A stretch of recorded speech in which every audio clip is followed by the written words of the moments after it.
нагадил и ушел. Положите черные икры и нефти ему с собой. Он продал свою душу мусульманскому джихадистскому Азербайджану и поддержал геноцид над армянами. Поддержал разрушение первых христианских церквей.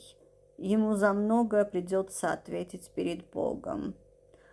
А в Азербайджане, в мусульманском, исламистском, джихадистском Азербайджане траур сегодня. Им ведь теперь придется подкупать нового папу римского. Надо будет снова, заново начинать все эти процедуры с черной икрой и нефтью. И еще придется снова дарить им армянские ковры под названием «Азербайджанский ковер». Ժողովուրդ, вот видите, армянский նավս в действии.